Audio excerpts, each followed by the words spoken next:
Man standing on a horizontal ground observes rain is, ये question था जो last class में मैंने बोला था नेक्स्ट क्लास में कराऊंगा, है ना? Yes. ये क्वेश्चन मैंने कहा था नेक्स्ट क्लास में कराने के लिए। तो आप लोगों ने घर पे ट्राई किया था इसको? ट्राई किया था कि नहीं किया था?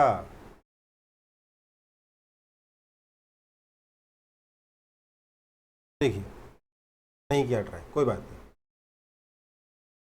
क्वेश्चन क्या है? A man standing on a horizontal ground observes rain is falling eight angle 30 degree with vertical. When he starts running towards his home, his speed with speed 12 meter per second, he observes the rain is still falling at angle 30 degree with vertical. What is the speed at which rain? ठीक है, क्या हुआ देखिए, एक लड़का चुपचाप खड़ा था, ठीक है, और उसने देखा कि रेन जो है वो 30 डिग्री के एंगल पे आ रही है. अब ऐसा भी हो सकता है केस, और ऐसा भी केस हो सकता है कि लड़का खड़ा है और रेन 30 डिग्री के एंगल पे ऐसे आ रही है ना? ये दौड़ा, किस स्पीड से दौड़ा? सर 12 मीटर पर सेकंड की स्पीड से दौड़ा, ठीक है.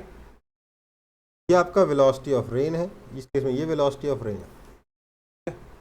जब ये 12 मीटर पर सेकंड की स्पीड से दौड़ा तो velocity of rain with respect to man कितना होगा?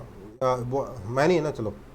Velocity of rain with respect to man कितना होगा? Velocity of rain minus velocity of man. Yes, sir. तो रेन की वेलोसिटी क्या हो जाएगी? ये तो है ही थी साथ में ये 12 सब्ट्रैक्ट हो जाएगा, है ना? Yes. तो ये हो जाएगा. क्या ये एंगल कभी 30 डिग्री हो सकता है?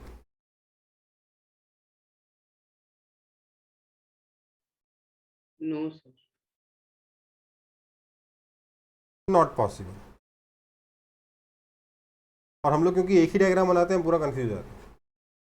लेकिन अगर ये वाला केस देखोगे तो इसमें क्या है, इसमें भी आप लिखोगे velocity of rain as seen by man is equal to velocity of rain minus velocity of man. That is, इसमें से हम वेलोसिटी ऑफ मैन सब्ट्रैक्ट करेंगे. ये एंगल का कभी 30 डिग्री हो सकता है वर्टिकल के साथ? नहीं ना, नहीं हो सकता, नहीं होता. लेकिन एक पॉसिबिलिटी है, ये रहा आपका 12 मीटर पर सेकंड.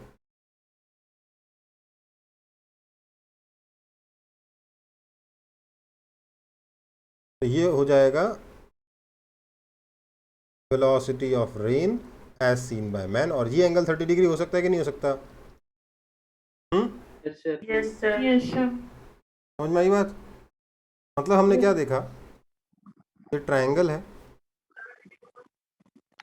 इसमें ये वाला एंगल 60 डिग्री है, नेचुरली ये वाला एंगल भी 60 डिग्री, ये वाला एंगल भी 60 डिग्री हो जाएगा, है ना? ये 12 है तो ये भी 12 आएगा, ये भी 12 आएगा, राइट?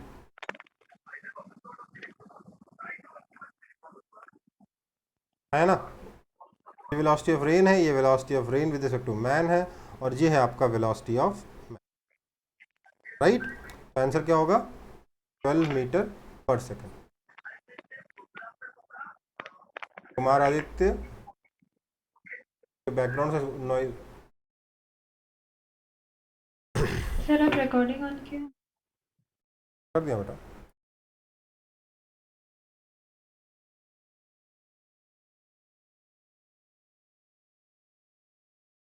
समझ में आया कि नहीं आया?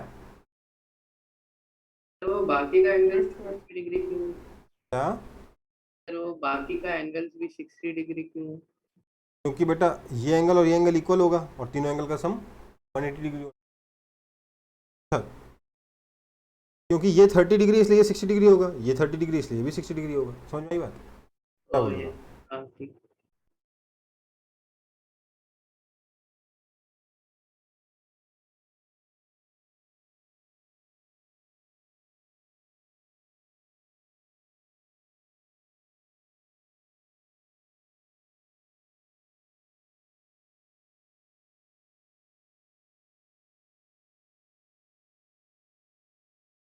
तो रेन प्रॉब्लम हो गया सारा? अगर समझ Yes, में, sir. अगर किसी को समझ में नहीं आया है तो मैं इसको रिपीट करूँगा। अगर कोई ऐसा है जिसको समझ में नहीं आया यहाँ पर तो उसे रिपीट कर दूंगा, बस अपना हैंड रेज करने की बात है।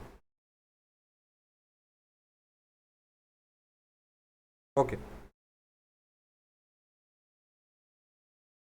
काफ़ी लोगों को समझ में नहीं आया, ठीक, मिटा रहा हूँ सर, मिटा दूँ? Sir Yes.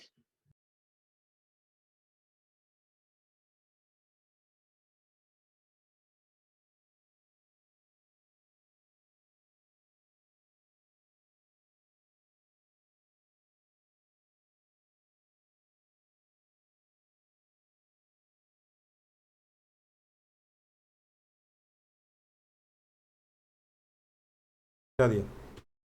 देखो भैया, बात को समझो, दो केसेस हैं। एक तो ये कि रेन जिस तरह से आ रही है सामने से, आदमी उसी डायरेक्शन में दौड़ जाए या फिर रेन के अपोजिट डायरेक्शन में दौड़े। ओके, ये पॉसिबिलिटी है, हाँ या ना? Yes, sir. अब यहाँ पर रेन की कितनी वेलोसिटी मालूम नहीं, लेकिन ये एंगल 30 डिग्री पता है, क्योंकि ये जब आदमी चुपचाप खड़ा था, बच्चा लड़का जो चुपचाप खड़ा था, उस वक्त उसको रेन की वेलोसिटी या रेन दिख रही थी वर्टिकल के साथ 30 डिग्री के एंगल पर। फिर इसने अगर दौड़ना शुरू किया तो हमें इसको नजर आया फिर से 30 डिग्री सेल्सियस, 30 डिग्री एंगल, और इसने दौड़ना कितनी स्पीड से शुरू किया था? 12 मीटर पर सेकंड की स्पीड से। ठीक है, तो अगर इस रेन की वेलोसिटी में ये 12 मीटर पर सेकंड सब्ट्रैक्ट करूं तभी ना बोलेगा velocity of rain as seen by man. Yes, sir. Yes sir. तो इस वेलोसिटी में से ये वाली वेलोसिटी सब्ट्रैक्ट करनी है। This is your velocity of man vector, this is velocity of rain vector. ठीक है, अब अगर इस वेलोसिटी में से ये वाली वेलोसिटी सब्ट्रैक्ट करता हूं तो इधर आएगा velocity of minus velocity of man है, ये है ना? Yes, sir. तो आपका velocity of rain as seen by man ये वाला वेक्टर हो गया। और क्वेश्चन क्या कह रहा है कि नहीं, ये वाला जो एंगल है वर्टिकल का के साथ अभी भी 30 डिग्री है, ये तो पॉसिबल नहीं है ना, क्योंकि ये वाला जो नया एंगल बनेगा नेचुरली 30 डिग्री से बड़ा ही होगा, राइट? Yes, sir. तो दूसरा केस सोचते हैं, जो रेन थी वो जिस डायरेक्शन में जा रही है, ये आदमी भी उसी डायरेक्शन में दौड़ा। क्वेश्चन में मेंशन नहीं था ना कि आदमी किधर दौड़ा। उससे मेंशन नहीं। तो ये दौड़ा ऐसे, वेलोसिटी ऑफ मैन हो गया इसका 12 मीटर पर सेकंड। बेटा, Yes, sir. तो अब मैं क्या करूँगा, ये वेलोसिटी ऑफ रेन वेक्टर इस पर मैंने ऐसा लिया है, मैं बोलूँगा माइनस वेलोसिटी ऑफ मैन ये हो गया। Yes, sir.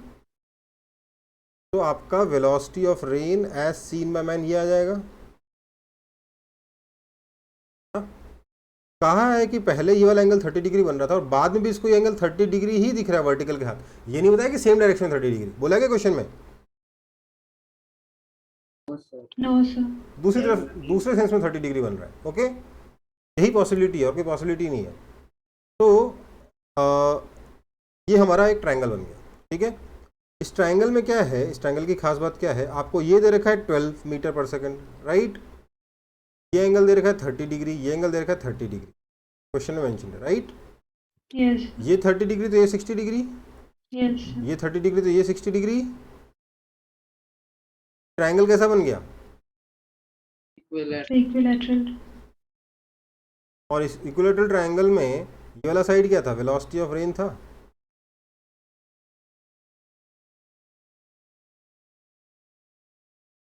अब क्लियर है? Yes, sir.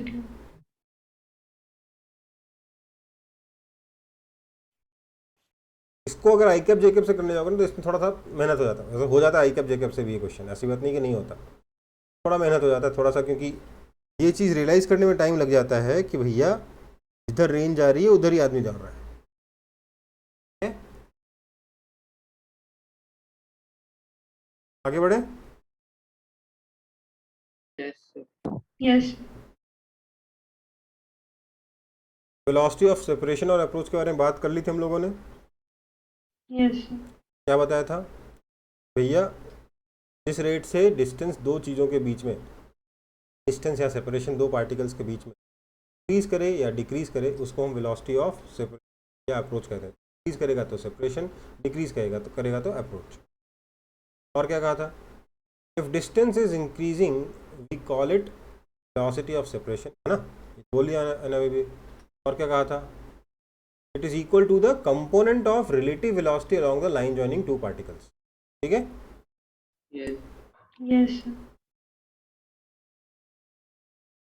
मतलब अगर दो पॉइंट्स हैं ए और बी, दो पार्टिकल्स हैं ए और बी, जिनके बीच में डिस्टेंस आर है, तो मैंने कहा था वेलोसिटी ऑफ सेपरेशन कितना होता है, r by d t. Velocity of approach कितना होगा, minus d r by d t, right, है ना। Yes. अब 1D मोशन में क्या खास था सर, क्योंकि सारा का सारा मोशन एक ही डायरेक्शन में हो रहा है, एक ही लाइन के लॉन्ग हो रहा है, तो इसलिए उस रिलेटिव वेलोसिटी के कंपोनेंट करने की जरूरत नहीं है। सिंपली जो रिलेटिव वेलोसिटी है वही आपका वेलोसिटी ऑफ अप्रोच या फिर वेलोसिटी ऑफ सेपरेशन कहलाएगा। ओके बेटा, Yes, sir. नेक्स्ट कुछ एग्जांपल देखे थे हमने। यहाँ पर आपका वेलोसिटी ऑफ सेपरेशन कितना था, V1 plus V2. v2 minus v1 बेटा, Yes, sir. हाँ। Yes.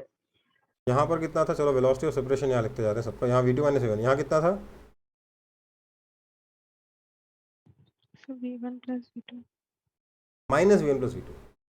v1 प्लस v2 क्या होगा, अप्रोच होगा। ऐसे देखिए, Yes, sir. ऐसे देखना शुरू करिए। देखिए थ्योरी में ठीक है, रिलेटिव वेलोसिटी का कंपोनेंट रिलेटिव वेलोसिटी फलाना ढिमकाना, दोनों को ज्वाइन करने वाली लाइन देखिए, ठीक है, इस लाइन के लॉन्ग वेलोसिटी देखनी है। ओके बेटा, Yes, sir. v2 की वजह से डिस्टेंस इंक्रीज हो रहा है कि डिक्रीज हो रहा है, Sir, Increase. increase हो रहा है. तो सेपरेशन लाएगा। और v1 की वजह से So approach. तो v2 माइनस v1 सेपरेशन हो गया। वेलोसिटी अप्रोच कितना होगा, v1 की वजह से अप्रोच, v2 की वजह से सेपरेशन, तो v1 माइनस v2। सही बात। Yes, sir. यहाँ पे वेलोसिटी ऑफ अप्रोच दिख रहा हूँ मैं, तो इस केस में वेलोसिटी ऑफ अप्रोच कितना होगा, सब दोनों पास पास में आ रहे हैं, वेलोसिटी ऑफ अप्रोच ही होगा v1 प्लस v2। क्यों, क्योंकि v1 की वजह से ही पास में आ रहे हैं, v2 की वजह से भी पास में आ रहे हैं। ओके बेटा, Yes, sir. Yes, sir. Next यहाँ पर क्या होगा, velocity of separation, So V1 plus V2. दोनों वेलोसिटी दोनों पार्टिकल्स को एक दूसरे से दूर लेके जा रही है, इसलिए v1 plus v2। Velocity approach जबरदस्त लिखना हो तो minus v1 plus v2, right. Yes, sir. समझ में आई बात, ये ना। Yes, sir. चलो 2D में क्या करना था, मैंने कहा था, मान लीजिए ये वाला पार्टिकल ए रेस्ट पर है और बी मूव कर रहा है वेलोसिटी v से।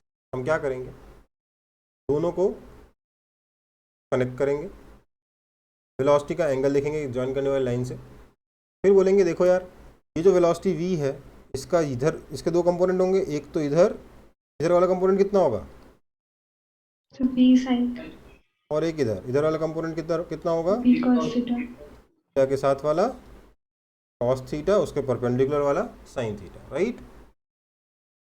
तो इधर v कॉस थीटा, इधर v साइन थीटा। अब v साइन थीटा की वजह से कोई डिस्टेंस इंक्रीज नहीं हो रहा है। अगर वेलोसिटी हमेशा ज्वाइन करने वाली लाइन के परपेंडिकुलर रहे तो पार्टिकल सर्कुलर मोशन करने लगेगा, राइट। Yes, sir.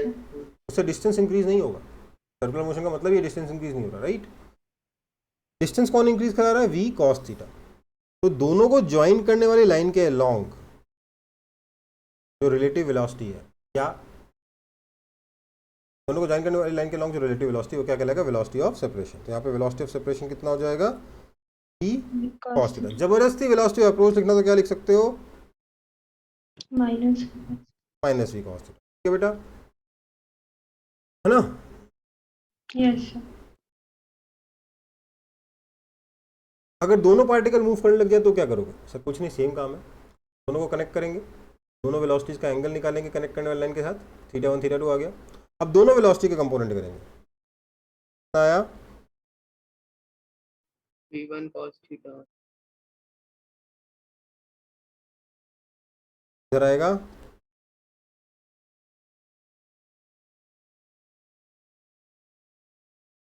ठीक है, समझ में आई बात। Yes, sir. और वेलोसिटी ऑफ अप्रोच होगा ना यहाँ पे, क्योंकि दोनों पास पास में आ रहे हैं, वो कितना Yes, होगा, sir. उसको साइन थीटा वाले से कोई मतलब ही नहीं, दोनों को ज्वाइन करने वाली लाइन के परपेंडिकुलर कंपोनेंट से डिस्टेंस से फर्क नहीं पड़ता। वेलोसिटी ऑफ अप्रोच कितना हो जाएगा यहाँ पे, one cos, v1 cos theta 1 plus v2 cos theta 2. समझ में आया वेलोसिटी अप्रोच सेपरेशन क्या होता है, Yes, sir. कैसे निकालते हैं। आगे बढ़, आगे बढ़ रहा हूँ, यहाँ तक तो हो गया था लास्ट क्लास में, फिर से रिपीट किया मैंने।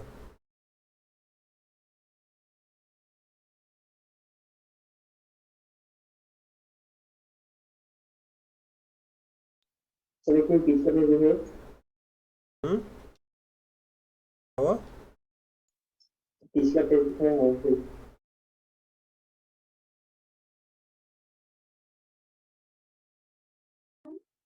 हाँ सर हो गया। हो गया।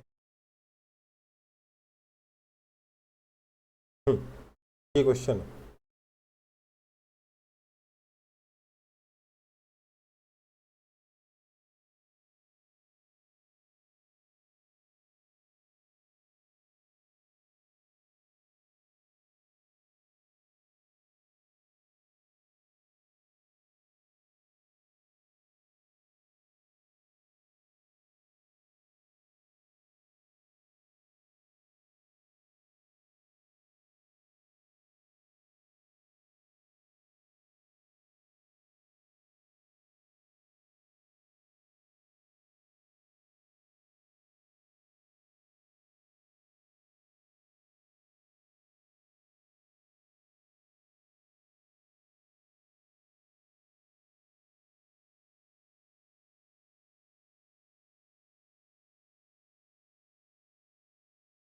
आंसर टाइप करिए जल्दी जल्दी, टाइप करके बताइए मुझे।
देखो भाई क्या करेंगे, फर्स्ट केस सॉल्व कर रहा हूँ,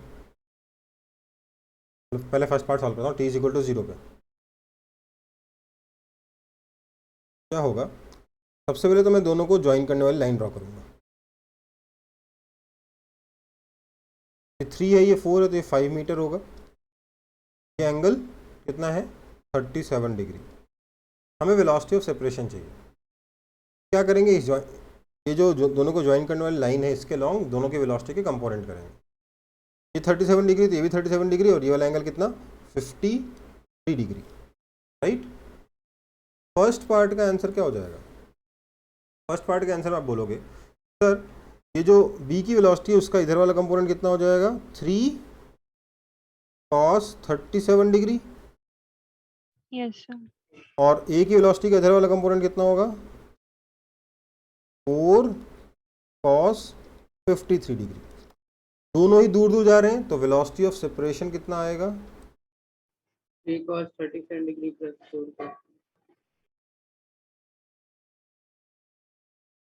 right, that is equal to 3 into 3/5 plus 4 into 4/5, that is equal to 5 metres per second. ये तो फर्स्ट पार्ट का आंसर आ गया, right.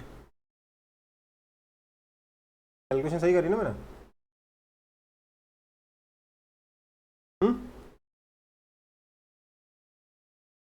Yes, sir. Sorry, cos 37 degree था ना, cos 37 डिग्री 4/5 होता है, राइट? उल्टा लिया, cos 37 डिग्री 4/5 होता है, Yes, sir. तो 3 इंटू 4/5 आएगा, ये हो जाएगा 12/5. 12/5, और ये भी हो जाएगा 4 into 3/5, 12/5, that is equal to 24/5, that is 4.8 metres per second. ये आंसर है, ठीक है। फर्स्ट पार्ट का आंसर कितना है? 4.8 मीटर पर second, okay. Yes, sir. Second part में 1 सेकंड के बाद, देखो 1 सेकंड के बाद ये पार्टिकल कहाँ पहुंच जाएगा? यहाँ पहुंच जाएगा 7 मीटर्स पे। Yes, sir. ये कहाँ पहुंच जाएगा? यहाँ पहुंच जाएगा 3 + 4, ये भी 7 मीटर पहुंच जाएगा, राइट? Yes, sir. तो दोनों को ज्वाइन करने वाली लाइन ऐसे कितना एंगल बनाएगी? 45 डिग्री का एंगल बनाएगी।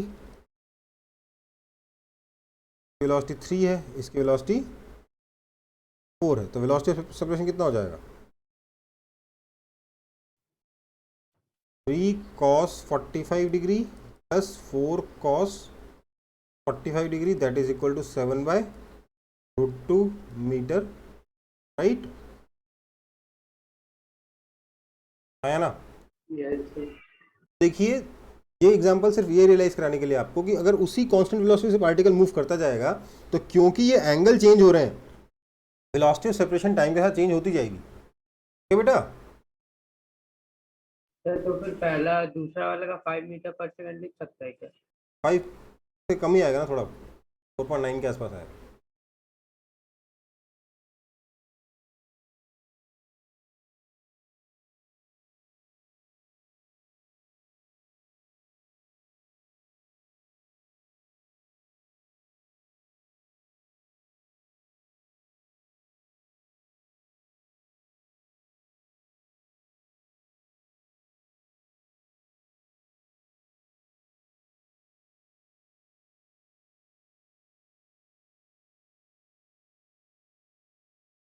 फोर 4.95 कुछ आएगा, पूरा 5 नहीं आएगा, तो ऐसे आंसर ऐसे रिपोर्ट करोगे, 7/√2 रिपोर्ट करोगे। हाँ, अगर ऑप्शन में 7/√2 नहीं है, 5 है, तो उसको टिक करोगे, विल बी क्लोजेस्ट टू 5। आगे बढ़े। सर 1 सेकंड रुक जाइए।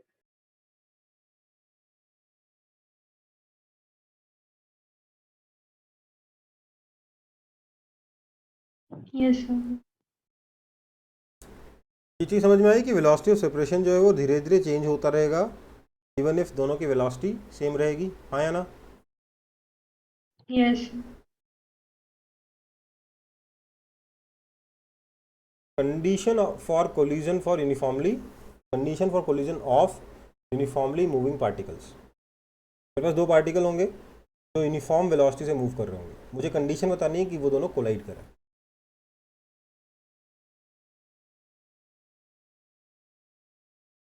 देखिए,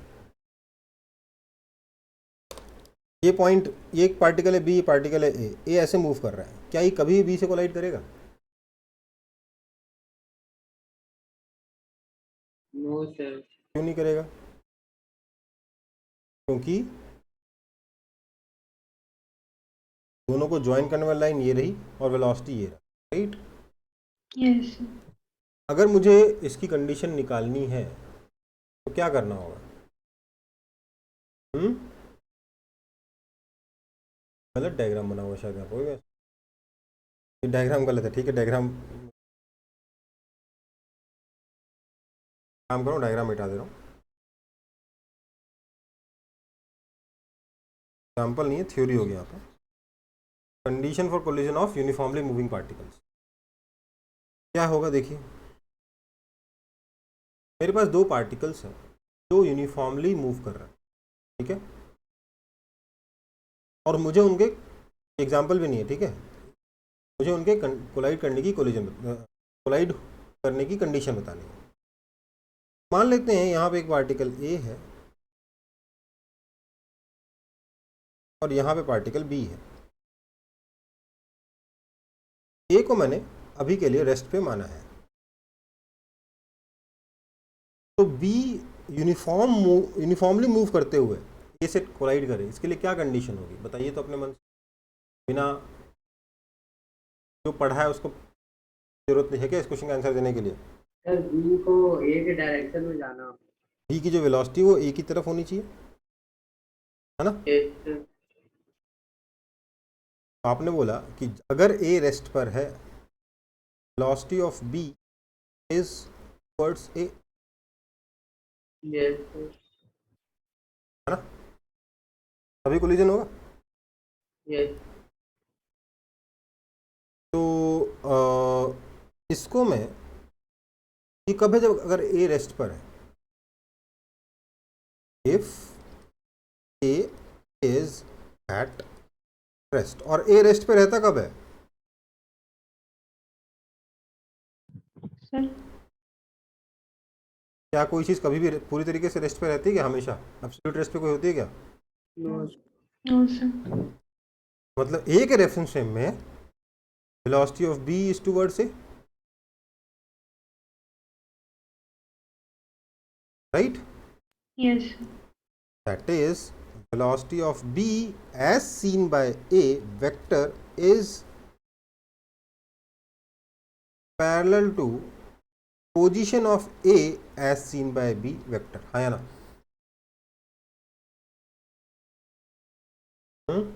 यस सर।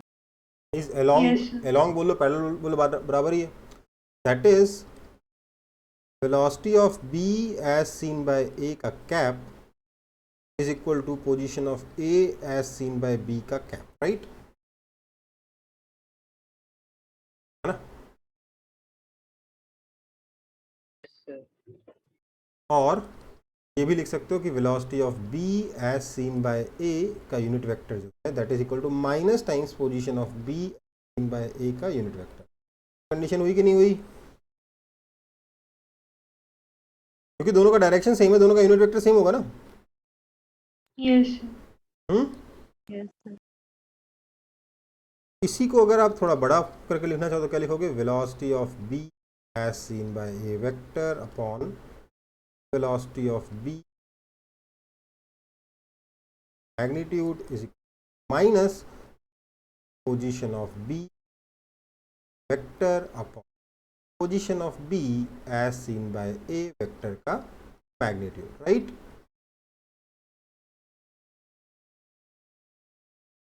yes, sir. समझ में आया कि नहीं आया? Yes, sir. Yes sir, unit vector का फॉर्मूला। तो ये मैं इसको माइनस करके क्यों लिखवा रहा हूँ, ताकि आपको ध्यान रहे भैया इधर बी ए याद, ये याद रखने में दिक्कत क्या है ना, एक तरफ बी ए है एक तरफ ए बी है, याद नहीं रहेगा। Yes, sir. माइनस लगाने से ध्यान रहता। अच्छा बीच में माइनस साइन था, मतलब डायरेक्शन उल्टा हो रहा था, राइट। यार बी की वेलोसिटी ए की तरफ है, बी की तरफ नहीं है, ओके। Yes, ठीक है, ये तो वो कंडीशन होगी वेक्टर फॉर्म। इसका यूज हम लोग बहुत ज़्यादा नहीं करते हैं। ये दोनों कंडीशन जो है वेक्टर फॉर्म है, इसका यूज हम कर सकते हैं, अच्छे क्वेश्चन में होता है। इनफैक्ट डायरेक्ट क्वेश्चन पूछ लिया जाता है कि इनमें से कौन सा रिलेशन ट्रू है, तो ये इस पर टिक करना होता है या इस पर, ठीक है। पर या इस पर भी हो सकता है ऑब्वियसली, इन तीनों में से किसी भी एक पे टिक करना हो। पर होता क्या है कि क्वेश्चन जो नॉर्मली पूछता है उसमें हमें कुछ और करना होगा। क्या करना होगा? सबसे पहले एक बार देखते हैं जो मैंने यहाँ लिखाया वो सही है या गलत, ठीक है।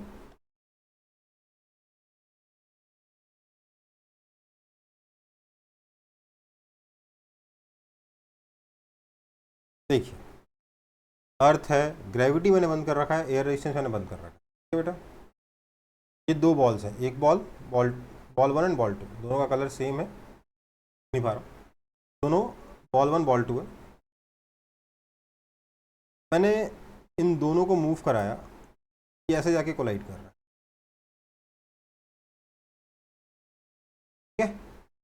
yes, sir. नहीं में ठीक लग रहा है ना ये? Yes, sir.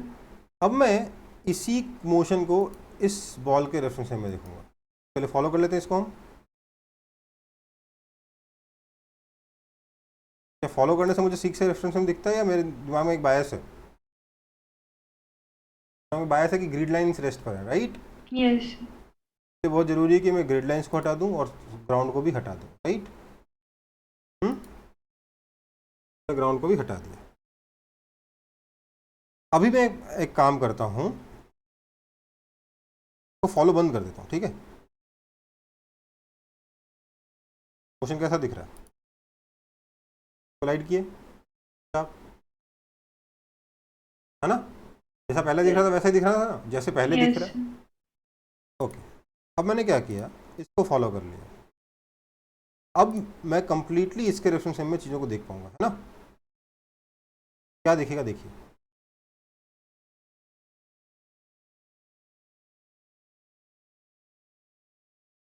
समझ में आया? yes, sir. आया कि नहीं आया? Yes, sir. है ना?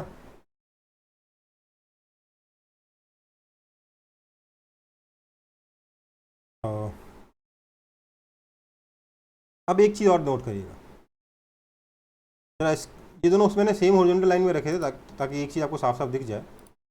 मैं इन दोनों की वेलोसिटी दिखाऊंगा आपको। वेलोसिटी कितनी है? एक्स डायरेक्शन में 0.5, वाई डायरेक्शन में 0.3, है ना? ये वेलोसिटी मैंने फीड करी थी।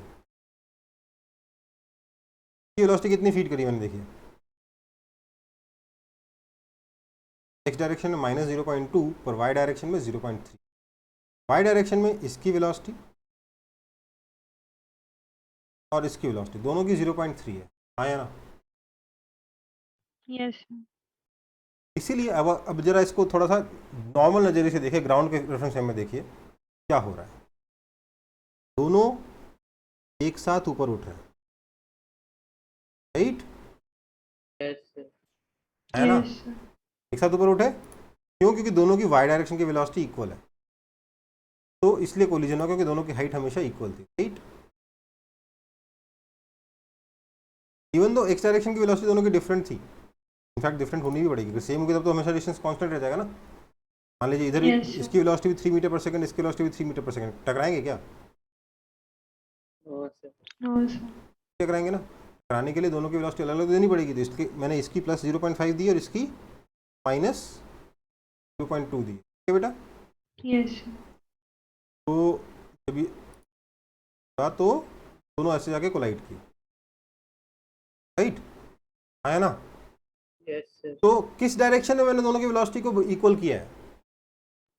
The y direction. Y direction. Y direction में यहाँ पे क्या खास है? ये दोनों को ज्वाइन करने वाली लाइन के परपेंडिकुलर डायरेक्शन। Yes, sir. कोई भी कोलिजन कब होगा? एक कंडीशन तो मैं वेक्टर फॉर्म में बता चुका हूँ कि रिलेटिव वेलोसिटी वो ज्वाइन करने वाली लाइन के अलॉन्ग होनी चाहिए, है ना? है ना? Yes, sir. दूसरी कंडीशन क्या बताई मैंने? तो आपने दूसरी कंडीशन बताई कि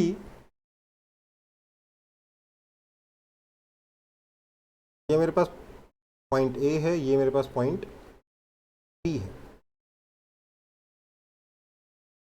ये इधर जा रहा है और ये इधर जा रहा है, लेट्स से दोनों कोलाइड करते हैं। देखो, ये इस लाइन के लॉन्ग जाएगा, ये इस लाइन के लॉन्ग जाएगा, तो क्या जरूरी दोनों कोलाइड करें? No, sir. No, sir. क्यों जरूरी नहीं है? So y axis, y direction में तो उसका velocity different है. नहीं, पर दोनों का पाथ तो यहाँ इंटरसेक्ट कर गया, तो यहाँ कोलिजन तो हो ही जाएगा ना यहाँ पर। Time भी तो एक टाइम भी इंपॉर्टेंट है, राइट? जब पार्टिकल ए यहाँ पर हो सकता है पार्टिकल भी यहीं हो, ए Yes, आगे निकल जाए फिर भी यहाँ पहुँचे, ऐसा हो सकता है ना, तो कोलिजन नहीं होगा। yes, sir. तो इसलिए कोलिजन कराने के लिए मेरे को दोनों पार्टिकल एक साथ यहाँ चाहिए, है ना? तो अब अगर मैं इसमें एक चीज़ ध्यान दूँ, इसको दोनों को ज्वाइन करने वाली लाइन के परपेंडिकुलर ज्वाइन कर दूँ, तो दोनों को ज्वाइन करने वाली लाइन को एक्स एक्सिस मान लो, उसके परपेंडिकुलर डायरेक्शन को वाई एक्सिस मान लो, तो जो भी टाइम टी लगा है उसमें ये वाई डायरेक्शन का डिस्प्लेसमेंट ए का भी है और बी का भी है, right? yes, sir. P is equal to displacement of A along y direction and also displacement of B along y direction in same time t, है ना? Yes, sir. तभी ना कोलिजन होगा। Therefore डिवाइड कर देंगे डिस्प्लेसमेंट को time से, तो क्या आ जाएगा? वेलोसिटी ऑफ A का y component is equal to velocity of B का वाई कंपोनेंट, और वाई कौन सा डायरेक्शन है, दोनों को ज्वाइन करने वाली लाइन के परपेंडिकुलर डायरेक्शन, राइट। तो कंडीशन फॉर कोलिजन क्या हो गया, वेक्टर फॉर्म तो ये हो गया, बढ़िया है। क्वेश्चन सॉल्व करने के लिए क्या है, ज्यादातर क्वेश्चन सॉल्व करने के लिए क्या है कंडीशन ऑफ कोलिजन, कि दोनों पार्टिकल्स को ज्वाइन करने वाली लाइन के परपेंडिकुलर डायरेक्शन में कोई रिलेटिव वेलोसिटी नहीं होनी चाहिए। क्या यही तो बोला हमने, क्या बोला, जो रिलेटिव वेलोसिटी है वो दोनों को ज्वाइन करने वाली लाइन के लॉन्ग होनी चाहिए, वेक्टर फॉर्म में ये बोला, हाँ या ना।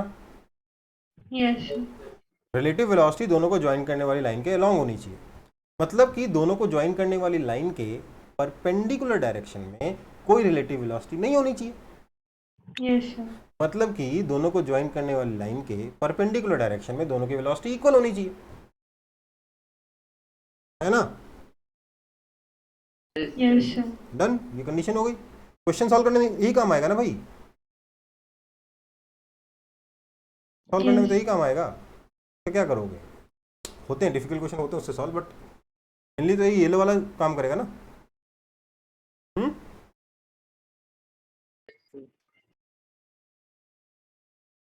आगे बढ़े,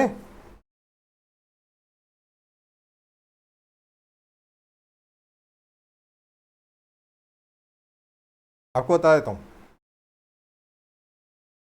आईआईटी ने इतनी बार भी क्वेश्चन पूछा है मोशन में, उनमें से 60% टाइम्स वो यही कंडीशन फॉर कोलिजन का ही क्वेश्चन पूछता है। समझ में आई बात। तो फेवरेट टॉपिक अगर वैसे तो काइनेमेटिक्स से आईआईटी क्वेश्चन बहुत कम पूछता है, ये एडवांस में क्वेश्चन बहुत कम आता है, पर अगर आते हैं तो बहुत ज़्यादा हाई चांसेस हैं कि वो रिलेटिव मोशन का हो, और रिलेटिव मोशन में भी कंडीशन फॉर कोलिजन का हो।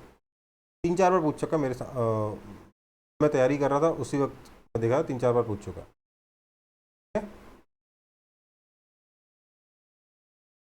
ओके। अभी क्वेश्चन पूछे जा सकते हैं, ऐसी बात नहीं है, बट एक चीज़ बता रहा हूँ। आगे बढ़े फिर, यस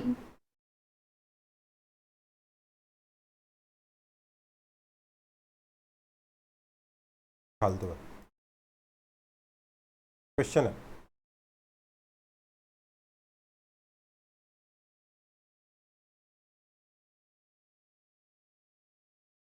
बॉलर ने बॉल डाली, बैट्समैन ने शॉट लगाया, फील्डर खड़ा है, कहाँ खड़ा दे रखा है आपको, आपको बताना है कि अगर फील्डर 10 मीटर पर सेकंड से दौड़ सकता है तो बॉल को पकड़ने के लिए किस डायरेक्शन में दौड़ना होगा, ठीक है बेटा।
हुआ।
बोलिए।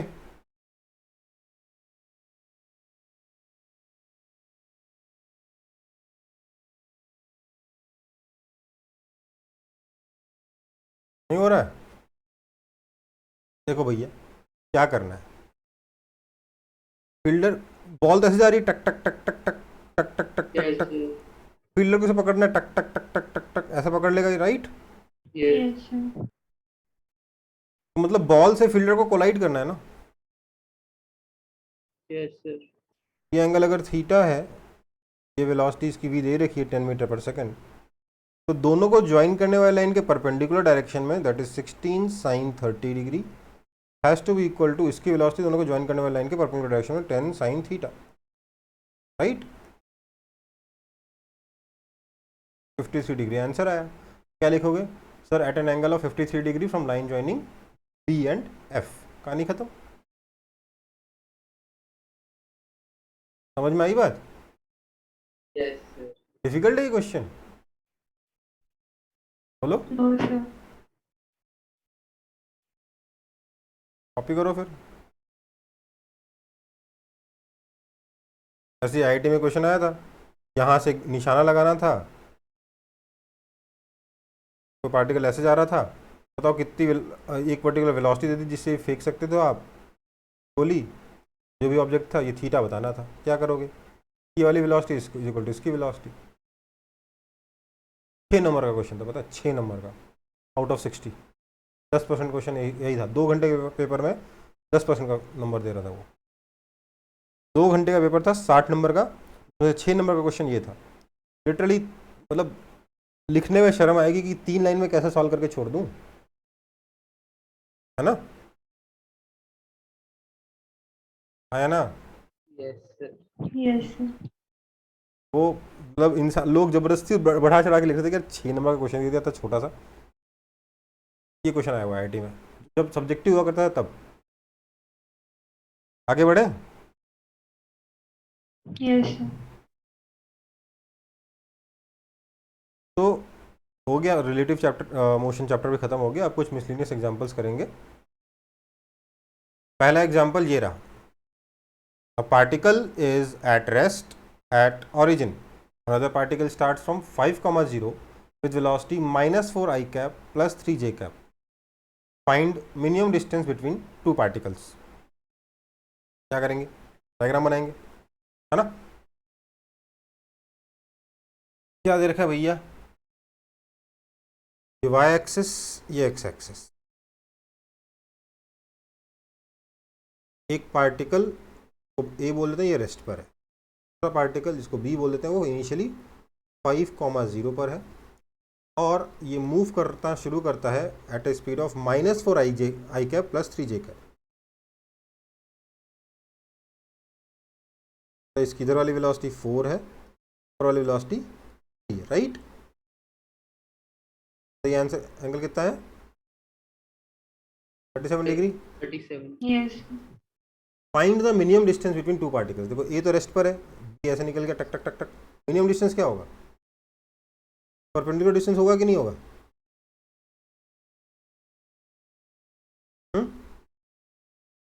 बोलो। Yes, sir. या एक लाइन से किसी पॉइंट का मिनिमम डिस्टेंस क्या होगा? ये वाला कि ये वाला? The perpendicular. Perpendicular. Pythagoras theorem से प्रूव कर सकते हो कि नहीं कर सकते हो? Yes. This square is equal to this square minus square, तो obviously this is smaller than this, right? है ना? Yes. So perpendicular distance will be the minimum distance. ये डिस्टेंस निकालना है। अब इस ये बी था, पॉइंट को अपन लेट से पी मान लेते हैं। ट्राइंगल में देखिए जरा, triangle A T P, A B P, A P is equal to A B sine 37 degree होगा कि नहीं होगा?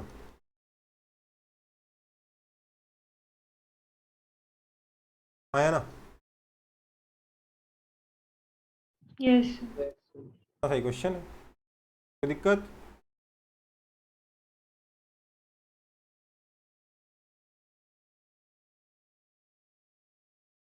True, sir.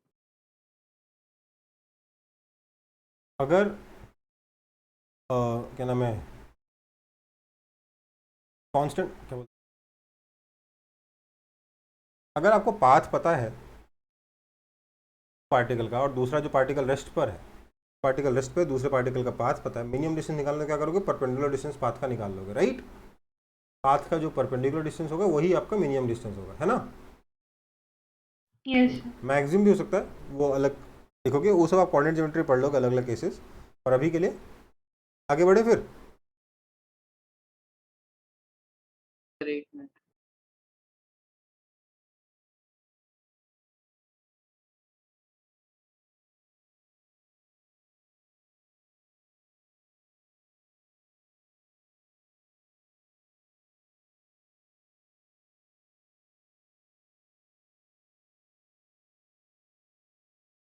यस सर अगला है, two ships are 10 kilometre apart, a line joining south to north. The one further north is steaming west at 20 km per hour. The other is steaming north at 20 km. What is the distance of closest approach? How long does it take to achieve minimum distance? क्या बोल रहे हैं, दो ships हैं ये और भी एक लाइन पे लाई करते हैं,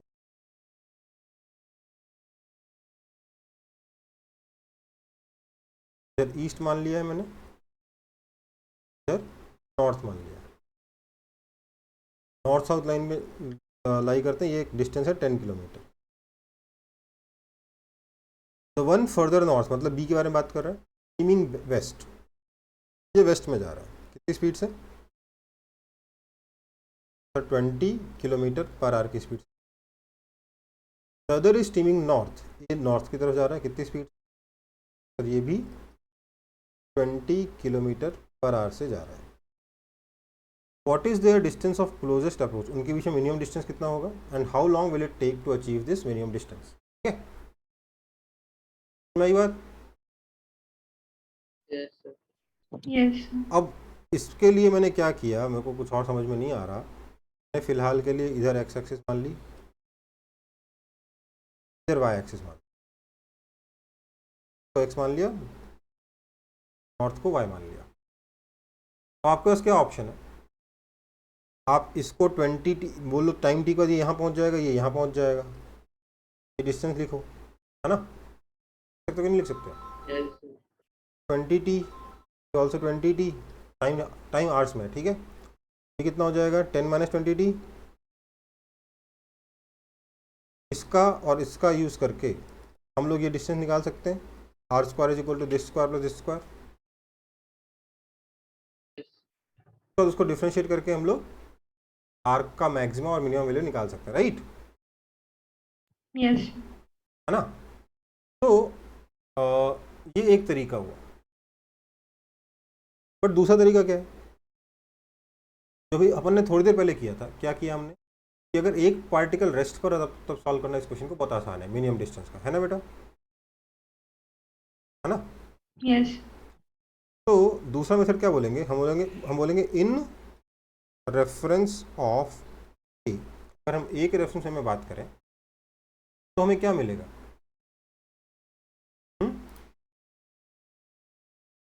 ए के रेफरेंस में हमें दिखेगा कि ए तो रेस्ट पर है, बी की स्पीड क्या हो जाएगी, बी की वेलोसिटी क्या हो जाएगी, 20 इसकी वेस्ट में तो थी और इसमें से ए की वेलोसिटी सब्ट्रैक्ट हो जाएगी तो 20 नीचे भी हो जाएगी, राइट, है ना। यस तो ये 20√2 से ऐसे जा रहा है, टक टक टक टक, है ना।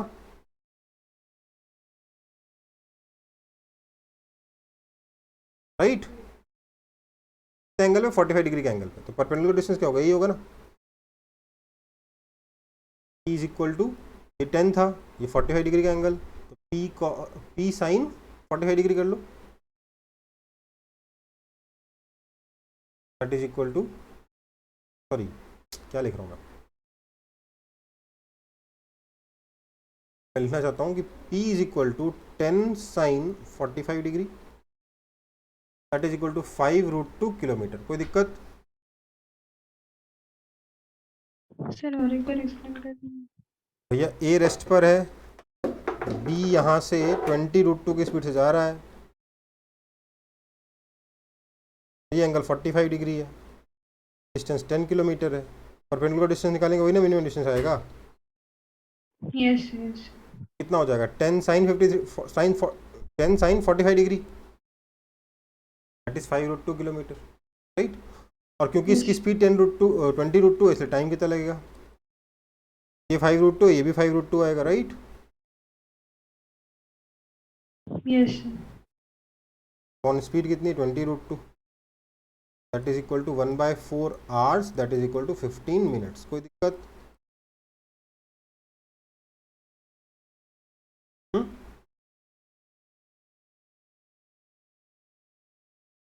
देखो एंगल 45 डिग्री हो गया, ये आपको ऐसा दिख रहा है कि दोनों डिस्टेंस बराबर है ना।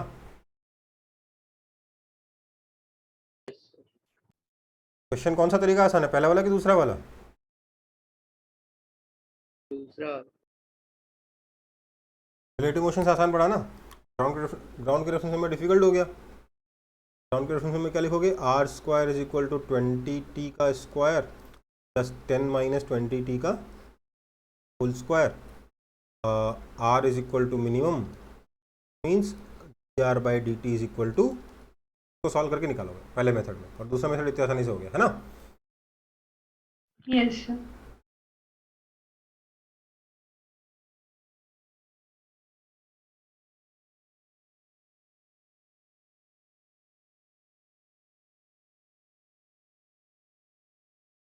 रिलेटिव मोशन अगर आप सही क्वेश्चन में सही तरीके से इस्तेमाल कर लिए तो बहुत सारा टाइम आपका बचा सकता है, घर के प्रैक्टिस में भी और एग्जाम में भी। कॉपी हुआ? No sir. नीचे वाला मेथड 2 है, वहां पे लिखने की जगह नहीं थी, मैंने शॉर्ट में लिखा है, ठीक है। मिक्स मत करना दोनों मेथड्स को, बहुत कंफ्यूजन होगा, क्लियर डिस्टिंक्शन रखना नोट करने में।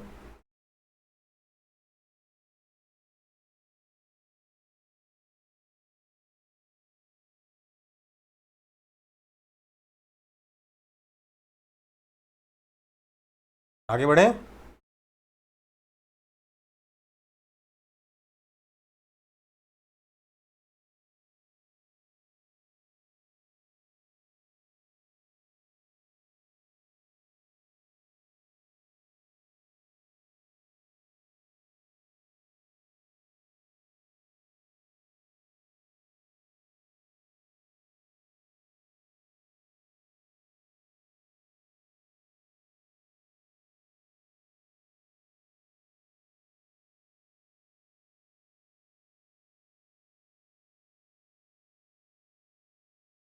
हो गया ना पिछला वाला?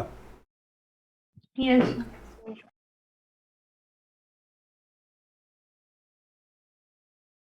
चलो फिर,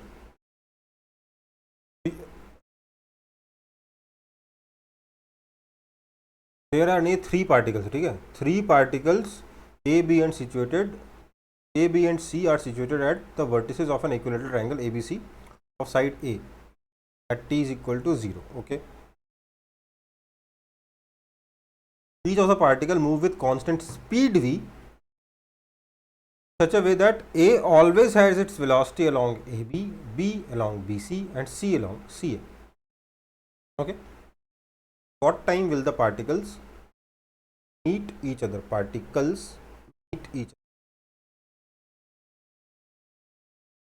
Yeah.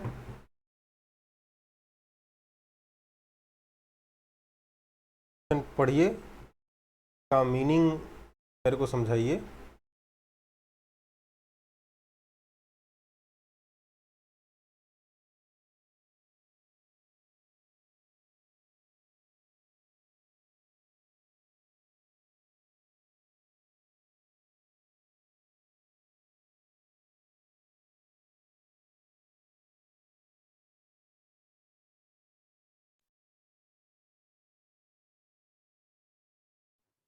तो इसमें बोल रहा है कि इक्विलैटरल ट्रायंगल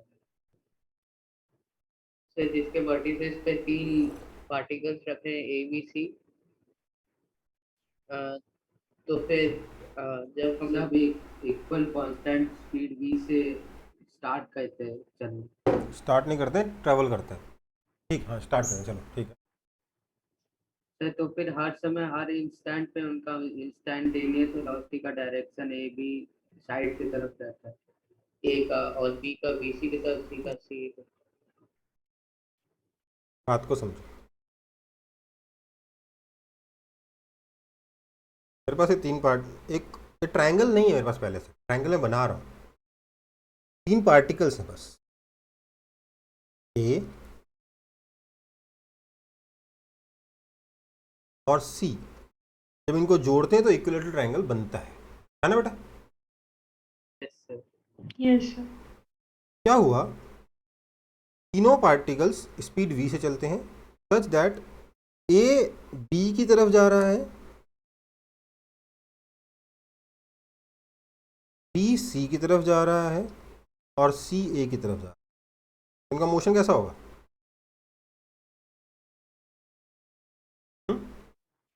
सर 1D। ए ऐसे गोल गोल घूमता रहेगा, बी ऐसे गोल गोल घूमता रहेगा, सी ऐसे गोल गोल घूमता रहेगा, है ना? Yes sir. तीनों मिलेंगे कैसे? क्वेश्चन तो बोला तीनों कब मिलेंगे। समझ में आई बात? में क्या हो रहा है, मान लीजिए ए थोड़ी देर बाद यहाँ पहुँचता है, यहाँ पहुँचा, सी यहाँ पहुँचा। अब तो ए बी लाइन ये वाली होगी ना, बी सी ये वाली हो गई और सी ये वाली हो गई, राइट है ना? Yes, sir. अब ए ए बी की तरफ जाएगा, बी बी सी की तरफ जाएगा और सी सी ए की तरफ जाएगा, हाँ या ना? Yes sir. Yes, sir. फिर ए यहाँ पहुँच गया, बी यहाँ पहुँच गया, सी यहाँ पहुँच गया। अब ए बी की तरफ जाएगा, बी सी की तरफ जाएगा, सी ए की तरफ जाएगा, है ना? तो सेंटर में आके मतलब कहाँ मिलेंगे? सेंटर में जाके।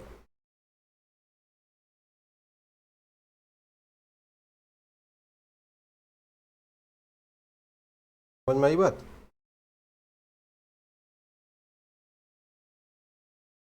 और वापस बना लेता हूँ।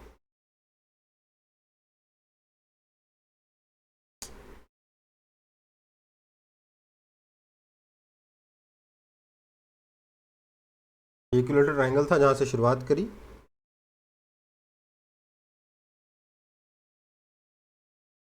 तो जाके अल्टीमेटली सेंटर पे मिले। गया ऐसे, गया ऐसे, ये गया ऐसे, है ना? समझ में आई बात? किसी भी इंस्टेंट पे अगर फोटो खींचेंगे तो पार्टिकल्स दिखेंगे कैसे? सर ए यहाँ दिखेगा, उस टाइम पे बी यहाँ दिखेगा, सी यहाँ दिखेगा। किसी भी टाइम पर ये पार्टिकल्स क्या बनाएंगे? इक्विलेटरल ट्रायंगल बनाएंगे, ठीक है? ऐसा क्यों कह रहा हूँ कि ट्रायंगल हमेशा इक्विलेटरल होगा?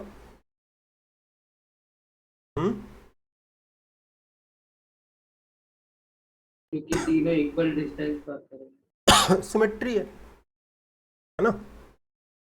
सिमेट्रिकल केस है, ट्रायंगल हमेशा क्या रहेगा? इक्विलेटरल रहेगा। चलो, पहला पार्ट तो इस क्वेश्चन का सॉल्व हो गया जो पूछा नहीं गया है। क्वेश्चन पूछ रहा है कितने टाइम पे मिलेंगे, पहले ये तो समझ लें कि मिलेंगे कि नहीं मिलेंगे। तो हाँ मिलेंगे, सेंटर पे जाके मिलेंगे, राइट?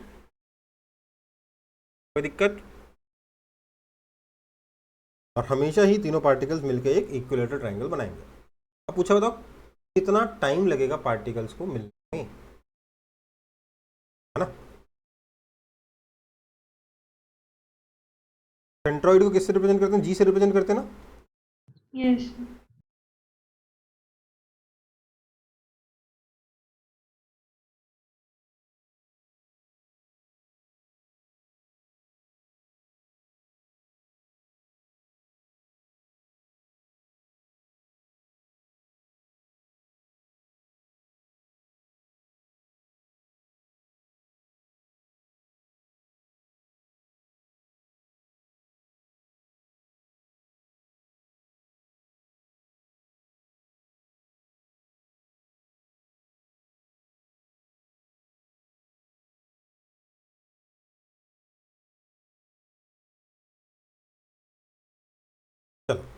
सॉल्व कैसे करेंगे? एट एनी इंस्टेंट, मेथड 1 है ये, ठीक है। किसी भी एक इंस्टेंट के बारे में अगर बात करूं, ये लाइन लेट से आपका BC है, ए को छोड़ दे थोड़ी देर के लिए, तो B की वेलोसिटी इधर की तरफ कितनी है? P है, और C की वेलोसिटी कितना इधर की तरफ कितनी है? P है, राइट? है ना? Yes sir. ये एंगल कितना है? 60 डिग्री। तो वेलोसिटी ऑफ अप्रोच कितना होगा? बोलिए।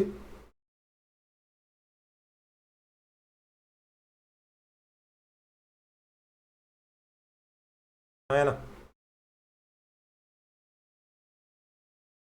Yes sir. तो वेलोसिटी ऑफ अप्रोच आपका कांस्टेंट है 3v/2, इसलिए टाइम कितना लगेगा? और अगर साइड लेंथ a था तो डिस्टेंस को रिड्यूस होना है a से 0 तक, तो कितना रिड्यूस होना है? a रिड्यूस होना है ना? Yes sir.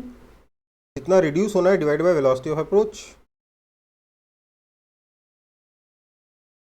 ये हुआ मेथड 1, ठीक है? Yes sir. समझ में आ रही बात? इसको मिटा रहा हूँ ताकि थोड़ी जगह हो जाए।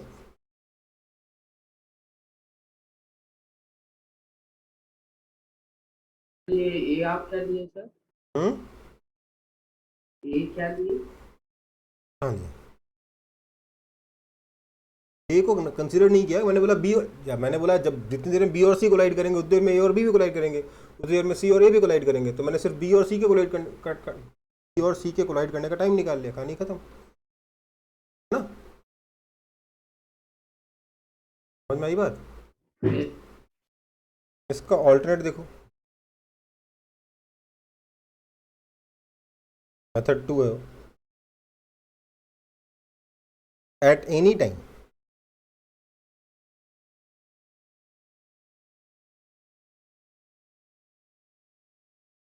कोई ना कोई इक्विलेटरल ट्रायंगल बन रहा है ना?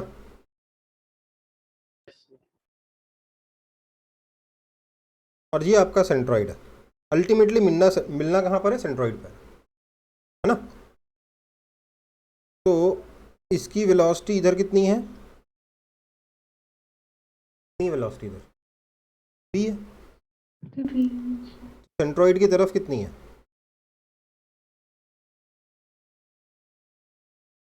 v डैश बोल देता हूँ, क्या लिख सकता हूँ? v dash is equal to v cos 30 degree, क्योंकि ये एंगल 30 डिग्री होगा,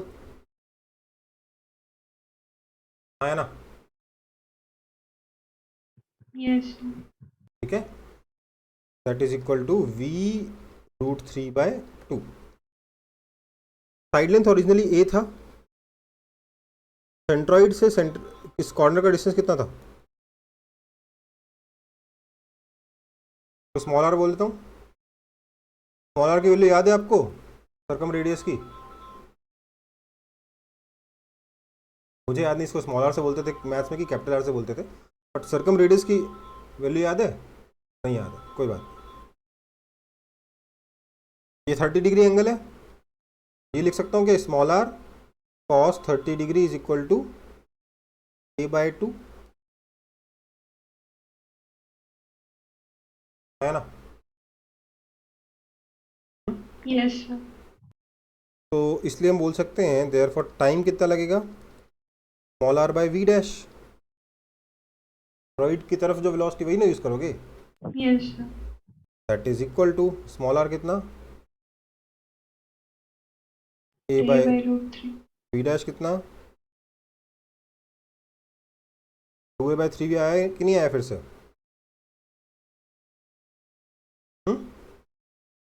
यस सर।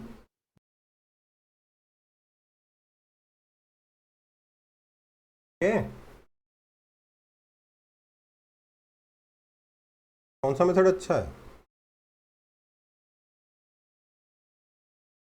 सर फर्स्ट वाला सर दोनों ही दोनों ही काम के हैं, यस ठीक है। पहले वाले में सिर्फ आपको एक चीज़ क्लियर होगी, दूसरे वाले में एक और चीज़ क्लियर होगी, तो क्लियर होती है, बताता हूँ उसके बारे में थोड़ा सा। दूसरे वाले मेथड से आप एक चीज़ और समझ सकते हो, तो मैं ऑलरेडी समझा चुका हूँ, बट फिर से एक बार बताऊँगा।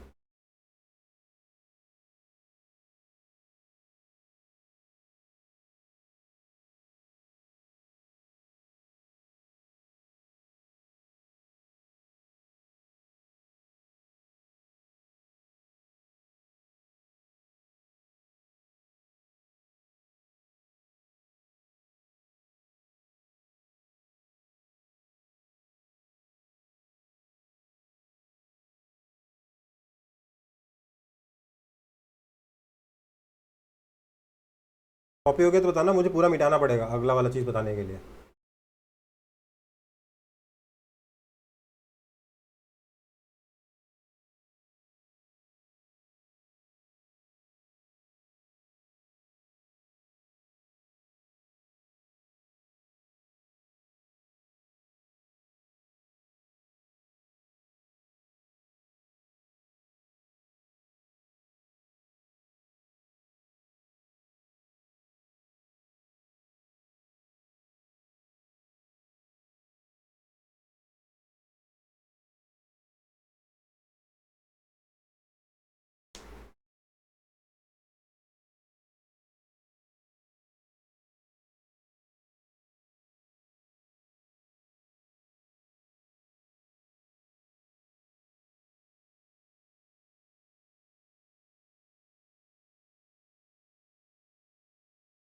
यस सर हो गया।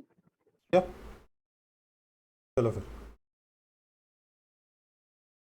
अच्छा, मुझे एक बात बताओ, ये मान लेते एक सर्कुलर प्लेटफॉर्म है, ये उसका सेंटर है, इस सर्कुलर प्लेटफॉर्म घूम रहा है,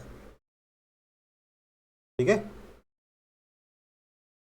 और एक लड़का इस प्लेटफॉर्म पे खड़ा है जो सीधे सेंटर की तरफ वॉक करता है, तो ये कैसा पाथ फॉलो करेगा? ये पहुंच जाएगा क्या प्लेटफॉर्म के ऊपर? अगर वो हमें लगातार सेंटर की तरफ चलता है वेलोसिटी u से, प्लेटफॉर्म का रेडियस दे रखा है r, प्लेटफॉर्म का रेडियस आपको r दे रखा है, तो ये कितनी देर में सेंटर पे पहुंचेगा? सिंपली r/u कर सकते हो क्या? ये लड़का नो प्लेटफॉर्म सर कर सकते हो बेटा, ये लड़का प्लेटफॉर्म के ऊपर वेलोसिटी u से चल रहा है, प्लेटफॉर्म के रेस्पेक्ट में वेलोसिटी u से चल रहा है टुवर्ड सेंटर, राइट, है ना? यस प्लेटफॉर्म इसको साथ में घुमा के ऐसे ले जाता है, वो अलग कहानी है ना? समझ में आई बात? चलो नहीं यस समझ में आया, चलो मान लेते हैं बॉय है और यहाँ पर इस एक गर्ल है, दोनों एक दूसरे की तरफ दौड़े, दोनों की स्पीड सेम है और प्लेटफॉर्म घूम रहा है, तो लड़की ऐसे जाएगी कि नहीं आएगी? ट्रर धूम, है ना? यस समझ में आ रही बात? इसमें और पिछले वाले क्वेश्चन में कोई खास अंतर लग रहा है क्या? आप है क्या? नो तो सेम ही तो सेम ही है ना? टाइम कितना लगेगा? सेंटर की तरफ वाली velocity u divide by radius, sorry radius divide by centre की तरफ वेलोसिटी बाय समझ में आ गई बात? रेडियस डिवाइडेड बाय सेंटर की तरफ जो वेलोसिटी है वही है ना? यस सर पिछले वाले क्वेश्चन में वही किया, रेडियस डिवाइडेड बाय सेंटर की तरफ जो वेलोसिटी थी, राइट, कोई अंतर ही नहीं है। आप यूँ समझ लो कि जो यहाँ पर जो पार्टिकल है इसकी वेलोसिटी सेंटर की तरफ कितनी है? u है, और घूमने की वजह से एक टेंजेंशियल वेलोसिटी और है,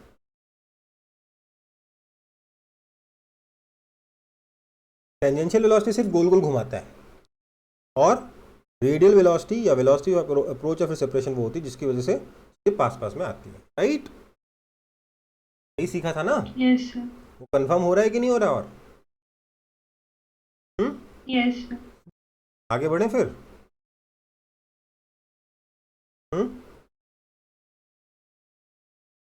तो इस क्वेश्चन में भी वही हुआ ना, ट्रायंगल वाले क्वेश्चन में वही हुआ, सेम टू सेम चीज़ जो हमने दूसरे मेथड से किया।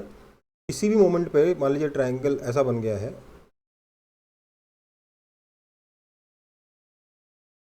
इसकी जो वेलोसिटी है इस तरफ, उसके दो कंपोनेंट है, एक सेंटर की तरफ और एक टेंजेंशियल डायरेक्शन में। टेंजेंशियल वेलोसिटी की वजह से गोल गोल घूम रहा है, सेंटर की तरफ की वेलोसिटी की वजह से डिस्टेंस डिक्रीज हो रहा है, राइट? सही ना हो रहा है? yes, हर एक पार्टिकल का तो यही हो रहा है।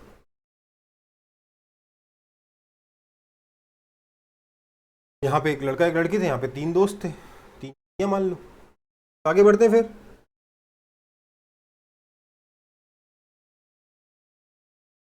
Yes.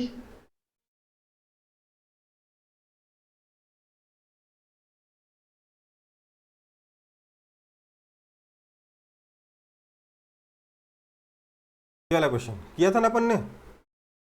Yes, sir. किया था? yes, हाँ, Yes, sir. मंकी मरेगा तो मालूम है।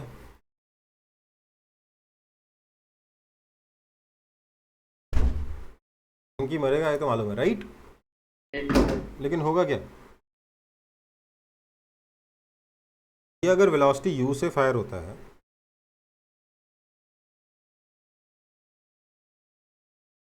ये वेलोसिटी u से फायर हुआ तो ये आके मंकी को टकराया। हम लोगों ने इसको दो मेथड से किया था। एक मेथड क्या बताया था कि ये डिस्टेंस कितना हो जाएगा, u वेक्टर इंटू टी होगा, हाँ या ना? Yes, sir. और ये कितना होगा? Sir, half GT square. Half g vector T square होगा ये डिस्प्लेसमेंट, और Yes, ये sir. इसका नेट डिस्प्लेसमेंट होगा। इसका जो नेट डिस्प्लेसमेंट है वो डिस्प्लेसमेंट वेक्टर कितना हो जाएगा? क्या मैं उसको u vector into T plus half, जैसे पहले वेक्टर फॉर्म में नहीं लिखाया था बट आज वापस करा रहा हूँ, लिख सकता हूँ कि नहीं लिख सकता हूँ?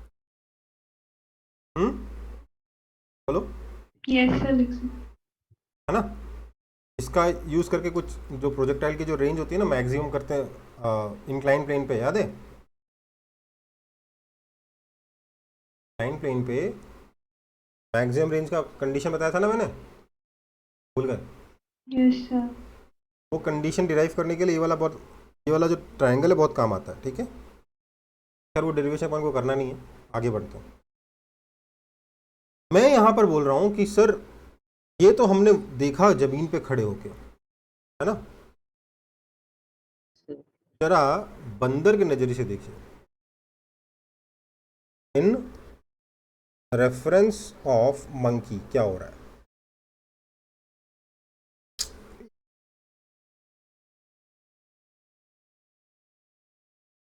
रेफरेंस ऑफ मंकी क्या हो रहा है? ये बुलेट है, ये मंकी है। Acceleration of bullet as seen by monkey तो क्या मैं g vector minus g vector is equal to 0 कर सकता हूँ? Hello, Yes, sir. मतलब कि velocity of bullet as seen by monkey को मैं क्या कांस्टेंट बोल सकता हूँ? Yes, sir. yes, monkey rest पर है, वेलोसिटी ऑफ बुलेट क्या है? यही u वेक्टर है। Yes, sir. टकराना ही टकराना है। सोचो, मंकी को क्या दिख रहा है? मंकी को दिख रहा है जमीन ऊपर आ रही है और बुलेट कांस्टेंट वेलोसिटी से किसकी तरफ आ रहा है, कहानी खत्म। मंकी को और कुछ दिख ही नहीं रहा, है ना? मंकी के लिए बुलेट का एक्सेलरेशन है ही नहीं, right? yes, sir.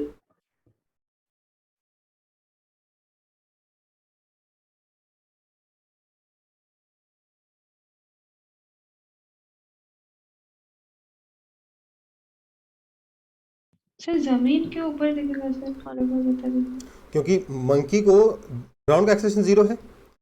Acceleration of ground as seen by monkey is equal to 0 minus acceleration of monkey that is equal to minus g vector that is upward, okay sir. है ना? तो जमीन ऊपर आते हुए नजर आएगी, उसको बुलेट स्ट्रेट आते हुए नजर आएगी। उसके लिए बुलेट का पाथ पैराबोला होगा ही नहीं, उसके लिए बुलेट का पाथ क्या होगा? स्ट्रेट लाइन होगा। बिना मैथ्स के क्वेश्चन सॉल्व हुआ कि नहीं हुआ? Yes sir. प्लेट मोशन आसान है कि डिफिकल्ट है? इजी है। को इजी आसान बनाने के लिए, है ना? समझने में थोड़ी मेहनत करनी पड़ती है, पर अगर समझ में आ जाए तो चीज़ें एकदम आसान हो जाएंगे, राइट? यस। और बेटा मेहनत करने से चीज़ें समझ में आ जाती, तब मैं बता देता हूँ। क्योंकि मैं आपको एक चीज़ और बता देता हूँ कि जब मैं क्लास 11th में था, जब सर क्लास में मंकी प्रॉब्लम पहली बार करा रहे थे, रिलेटिव मोशन मैंने उस वक्त ठीक से क्लास में मुझे पढ़ाया भी नहीं किया था, मैं बस अपने से ही थोड़ा बता के पढ़ लिया था और कुछ क्वेश्चंस कर लिए थे मैंने क्लास में। सर जब इस क्वेश्चन को कैलकुलेशन करके बता रहे थे, मतलब सर क्या कर रहे हो सर, रेफरेंस चेंज करो, 1 सेकंड का आंसर है। मैं क्लास में ये कर रहा था, ठीक है, समझ में आई बात। सॉरी, रिलेटिव मोशन हो चुका था, क्योंकि हमको रिलेटिव मोशन मोशन वनडे में पढ़ाते थे। सॉरी, रिलेटिव मोशन हो चुका था। मैंने बोला सर, मैं क्लास में बोला था सर रेफरेंस में चेंज करिए, 1 सेकंड का क्वेश्चन है, ऐसे होगा, ठीक है। ये सोल्यूशन मैंने क्लास 11 में खुद से किया था, बहुत डिफिकल्ट नहीं, मुझे पता है, पर थिंग इज प्रैक्टिस करोगे तो आपको भी ये चीज़ें नज़र आना शुरू होंगी, प्रैक्टिस करनी होगी, ठीक है बेटा, ओके। Yes sir. तो आगे बढ़ें, फिर आगे बढ़ें। Yes yes sir.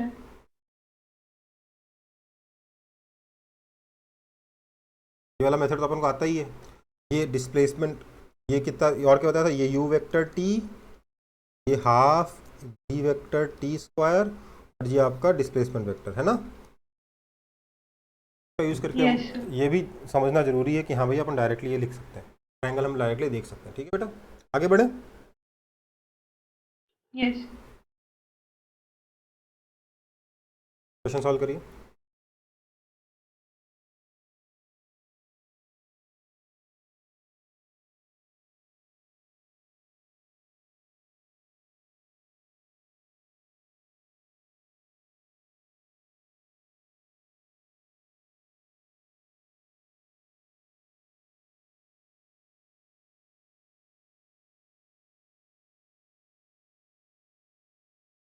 सर हाँ बेटा, सर बट किसी भी टारगेट को हिट करने के लिए तो सर टारगेट का थोड़ा सा ऊपर टारगेट करना पड़ता है। हाँ लेकिन अगर वो वहाँ पे टारगेट, कैसे? लेकिन अगर वो टारगेट फ्री फॉल कर रहा हो तो कोई दिक्कत नहीं है, डायरेक्ट टारगेट करो। Okay sir.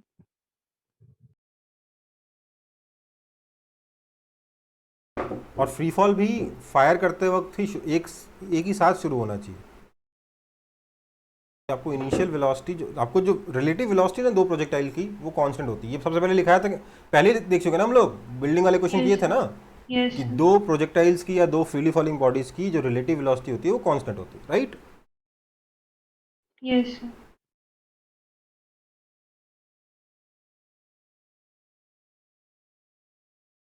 वाला क्वेश्चन सॉल्व करिए।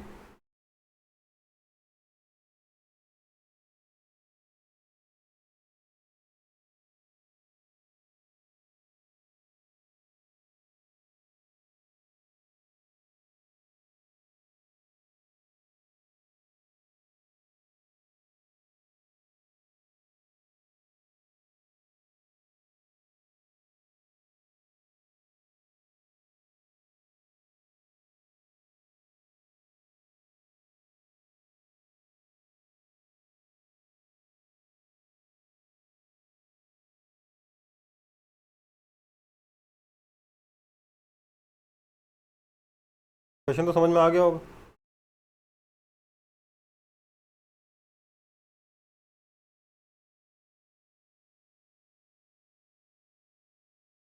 यस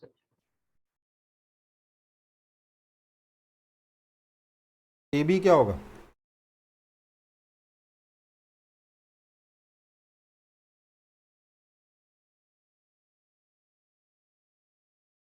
क्योंकि सब रिलेटिव, तीनों के तीनों फ्री फॉलिंग है, इसका मतलब रिलेटिव एक्सेलरेशन कितना, 0,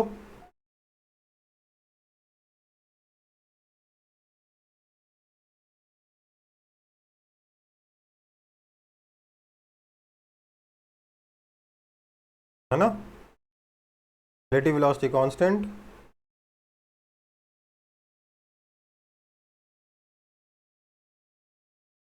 ट्रायंगल की तीनों साइड लेंस जो हैं वो प्रोपोर्शनल टू टाइम है, राइट। यस एरिया क्या हो जाएगा, टाइम स्क्वायर हो जाएगा, देयरफॉर एन कितना हो जाएगा, 2 हो जाएगा, है ना।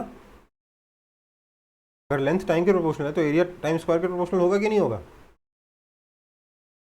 अगर नहीं समझ में आ रहा है कैसे होगा तो हीरोन्स फॉर्मूला लगा के देख लेना, ठीक है। समझ में आई बात। प्रोपोर्शनलिटी था अल्फा लग रहा है, इसलिए अल्फा 1 अल्फा 2 अल्फा 3 कर दे रहा हूँ, ठीक है, राइट। समझ में आया कि नहीं आया? Yes sir. और रिलेटिव मोशन का कॉन्सेप्ट क्लियर ना हो तो इस क्वेश्चन को करने में हालत खराब हो जाती है, ठीक है। हालत खराब नहीं होती बट टाइम लगता है, बहुत डिफिकल्ट नहीं है बट टाइम लगता है, और इतना टाइम लगता है कि सॉल्व करने का मन नहीं करता, ठीक है बेटा। आगे बढ़े। Yes sir.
सर 0,0 और क्या है?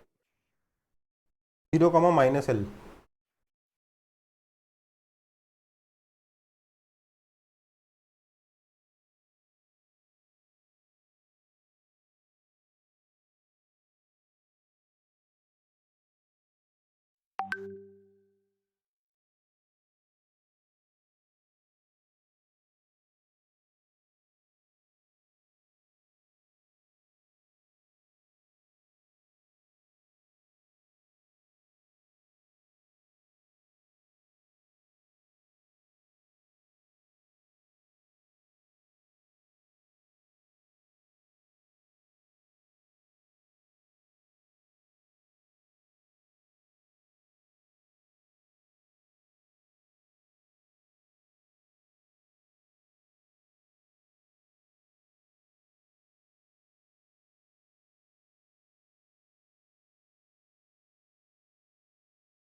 क्या करेंगे, एनी आइडिया? सर जैसे शिप वाला में किए थे वैसे। जैसे शिप वाला में किए। जैसे शिप वाले में क्या था, शिप वाले में कोलिजन हुआ था क्या, मिनिमम डिस्टेंस निकाले थे, याद है? Yes sir. यहाँ तो कोलिजन करवा रहा है, कोलाइड कैसे करेंगे सर, ये यहाँ पहुँच जाएगा ये यहाँ पहुँचेगा, राइट, कोलिजन कैसे होगा?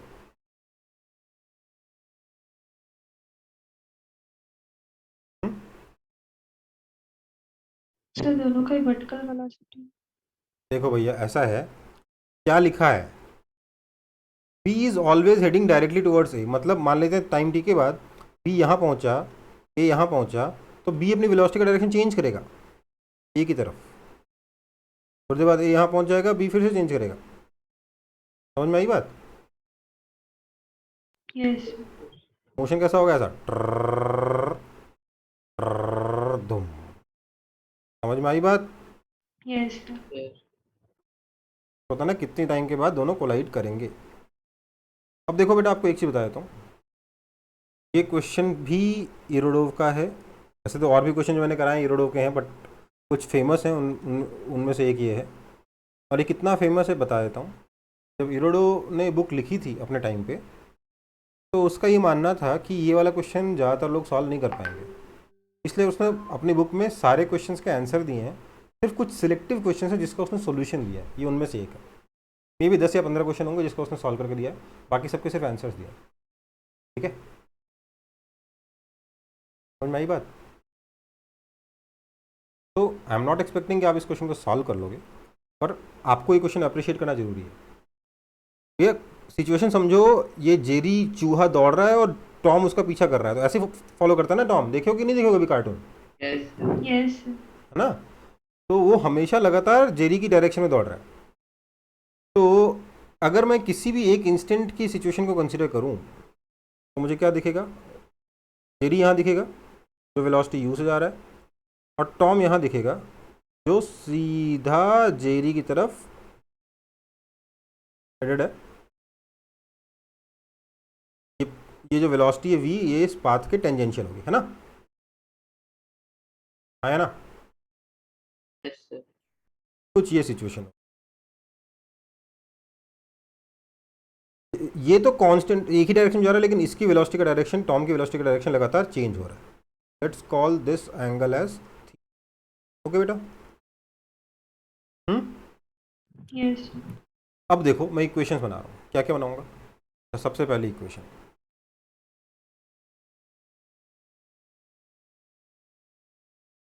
एक्स डायरेक्शन की इक्वेशन बनाऊंगा मैं लिखूंगा एक्स डायरेक्शन में जेरी का डिस्प्लेसमेंट कितना होगा। मान लीजिए यहाँ पे टाइम टी होता है, या कैपिटल टी मान लेते हैं, मान लेते हैं यहाँ पे टाइम लगता है, हो जाता है कैपिटल टी। तो एक्स डायरेक्शन में दोनों का अगर कोलिजन हुआ तो एक्स डायरेक्शन में दोनों का डिस्प्लेसमेंट बराबर होगा। यस सर तो क्या मैं ये लिख सकता हूँ कि integration of v sign theta d T, ये ना एक्स डायरेक्शन की velocity, yes sir into D T कर देंगे तो उसका इंटीग्रेट करके इंटीग्रेशन से क्या मिलेगा? एक्स डायरेक्शन का डिस्प्लेसमेंट मिलेगा। Yes this is equal to u into T. Time कहाँ से कहाँ तक? जीरो से लेके कैपिटल टी तक। कोई दिक्कत है?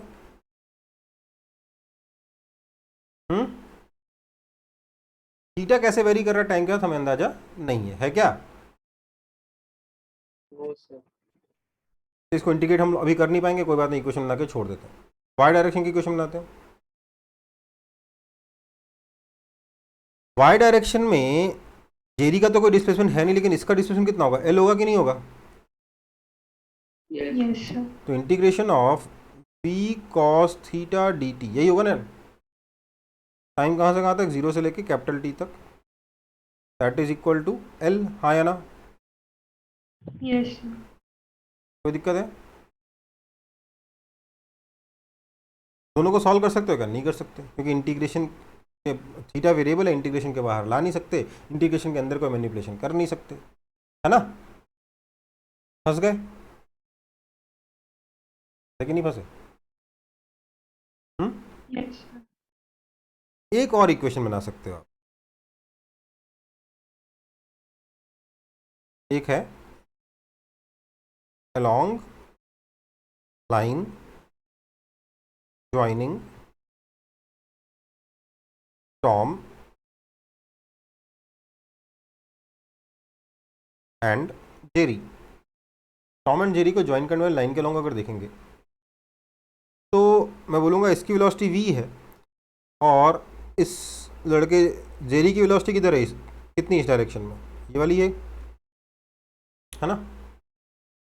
यस अब ये वाला एंगल अगर थीटा, तो ये वाला एंगल कितना होगा? 90 डिग्री माइनस थीटा। चेक करके देख लो जरा, आ रहा है कि नहीं आ रहा? ये यस थीटा, ये 90 डिग्री माइनस थीटा, इसलिए ये भी 90 डिग्री माइनस थीटा। तो इसकी वेलोसिटी इधर की तरफ कितनी होगी? u cos 90 degree minus theta, that is u sin theta, right? Yes तो वेलोसिटी ऑफ अप्रोच कितना हो गया? p minus u sin theta, यही ना हुआ? यस इसको अगर आप इंटीग्रेट करते हो टाइम के रेस्पेक्ट में, जीरो से लेकर t के बीच में, तो आपको क्या मिलेगा? सेपरेशन कितना डिक्रीज हो वही मिलेगा ना?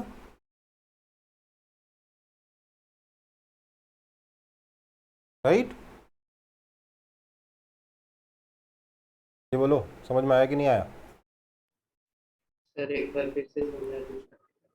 जो इक्वेशन लिखी है उसका मीनिंग, एक एक टर्म का मीनिंग समझने की कोशिश करो। ये समझ में आ रहा है क्या है? यस क्या है ये? वेलोसिटी ऑफ अप्रोच है, दिख रहा है? यस वेलोसिटी ऑफ अप्रोच को जब आप इंटीग्रेट करोगे तो वेलोसिटी ऑफ अप्रोच होता क्या, rate at which distance is decreasing, तो Yes, उसका इंटीग्रेशन क्या मिलेगा, total decrease in distance. Initial distance L था, फाइनल 0 हो गया, डिक्रीज कितना हुआ, एल से 0 हुआ, कितना डिक्रीज हुआ डिस्टेंस। -1. अरे वी डी टी का इंटीग्रेशन क्या देता है, चेंज इन डिस्प्लेसमेंट देता है कि नहीं देता, Yes. Yes, sir. और यहाँ पे अप्रोच है इसलिए डिक्रीज इन डिस्टेंस देगा, तो क्या होगा, एल से 0 हो गया इसलिए डिक्रीज कितना हुआ एल का, इंक्रीज Yes. इंक्रीज हो माइनस एल का, चेंज हो माइनस एल का, पर डिक्रीज कितना हुआ एल का, राइट। Yes, sir. तो ये तीसरी क्वेश्चन बन गई। अब देखो मेरे दिमाग में क्या आया, इस देखो यहाँ तक मैंने बना ली थी क्वेश्चन, मुझे समझ नहीं आ रहा था इसके आगे करूँ क्या, ठीक है, और मुझे इसका सोल्यूशन इरोडो में देखना पड़ा था, इससे नहीं हुआ था सर, ईमानदारी से होता क्या करना पड़ है यहाँ पर, वो एकदम ही नया है, एटलीस्ट अभी के लिए आप लोगों के लिए। मेरे को दिख रहा है यहाँ पे v कांस्टेंट है, तो मैं इंटीग्रेशन के बाहर ले सकता हूँ कि नहीं ले सकता। Yes, sir. अंदर क्या बचेगा, इंटीग्रेशन साइन थीटा dt, जो मैं सॉल्व नहीं कर सकता किसी भी हाल में, राइट। यहाँ पर भी मैं v को बाहर ले सकता हूँ, अंदर क्या बचेगा, इंटीग्रेशन कॉस थीटा dt, इसको भी मैं सॉल्व नहीं कर सकता, राइट, क्योंकि मेरे को थीटा और टाइम के बीच में रिलेशन पता ही नहीं है। यहाँ मैंने देखा इसको मैं अलग अलग कर सकता हूँ, इंटीग्रेशन v dt आराम से लिख लूंगा, minus integration u sign theta dt, उसमें से भी u बाहर निकाल सकता हूँ, हाँ या ना। Yes, sir. तो क्या बचेगा, integration sine theta dt same as integration sine theta dt, right. Yes, sir. तो इसके आगे जुगाड़ क्या है कि इसका मतलब हो गया v into T minus U times integration sine theta dt is equal to L, है ना, ये ना, और इंटीग्रेशन साइन थीटा dt 0 से t का वैल्यू हम यहाँ से उठा के यहाँ डाल सकते हैं। Yes, sir. That means v into T minus U times integration sine theta dt कितना हो जाएगा, u t बाई वी,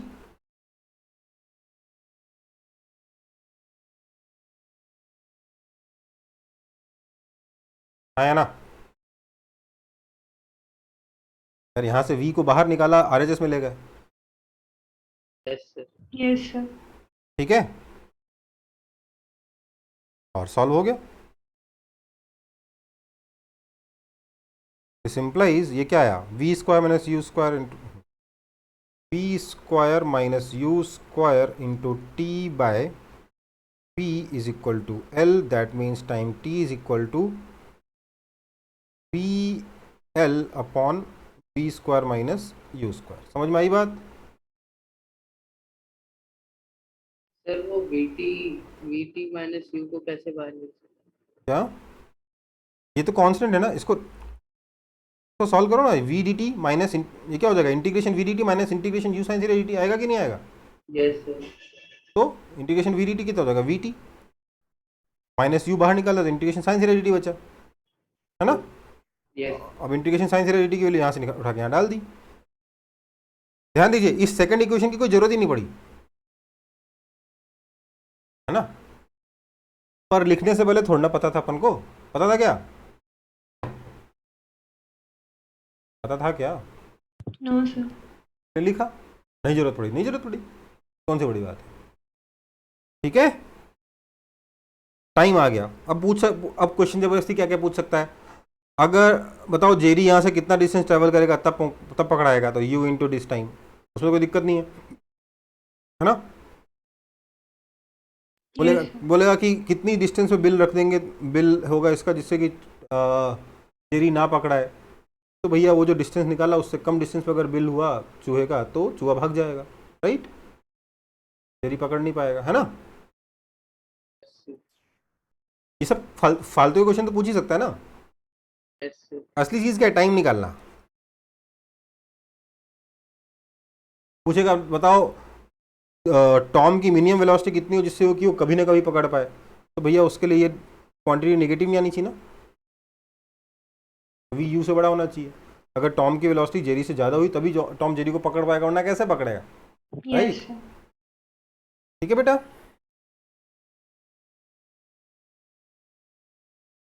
तो ये आपका सॉल्यूशन हुआ इस क्वेश्चन का।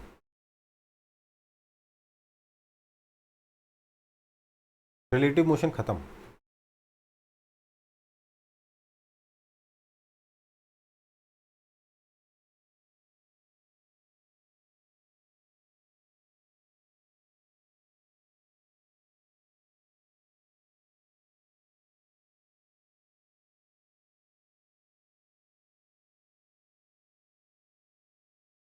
समझ में आया?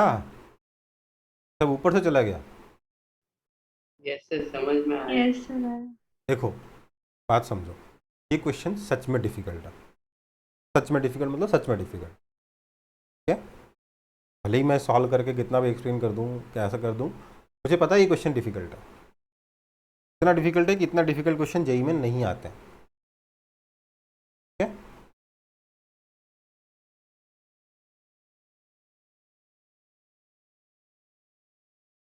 खुद से सोचना तो मैं उम्मीद भी नहीं कर रहा था आपसे, पर पता हो अगर मैंने बताया और आपको समझ में आया, मतलब आपके कॉन्सेप्ट कम से कम क्लियर है। बताने पे समझ में आ रहा है ना कि हाँ भैया वेलोसिटी ऑफ अप्रोच है, वेलोसिटी ऑफ सेपरेशन है। यस क्या फ़र्क ये था ना बेटा, हमारे टाइम पे velocity of approach, velocity of separation जैसी कोई चीज़ पढ़ाई नहीं आती थी। ये सब हम लोगों के बनाए हुए हैं। सर तो आप फर्स्ट टाइम पे कैसे सोच लिया? मतलब मैं बेटा दोनों को ज्वाइन करने वाली लाइन के अलॉन्ग वेलोसिटी ऐसे सोचता था।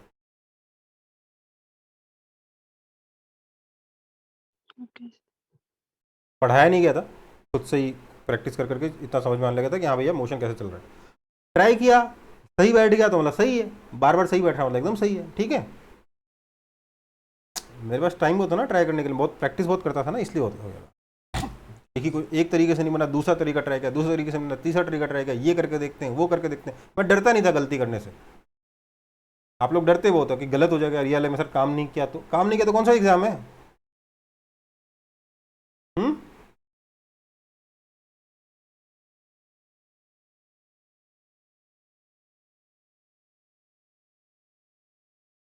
डरते हो ना, घर पे सॉल्व करते हो कि नए नए तरीके ट्राई करने से, कि सर ने ऐसा ऐसे बताया था ऐसे मत करना, ऐसे बताया था ऐसे मत करना। हाँ, डरते हो? No sir. दो चमके ट्राई करके देख लो, गलत होगा सब पता चल जाएगा। ऐसे नहीं करते, क्यों नहीं करते वो सोचो, ठीक है? आगे बढ़े।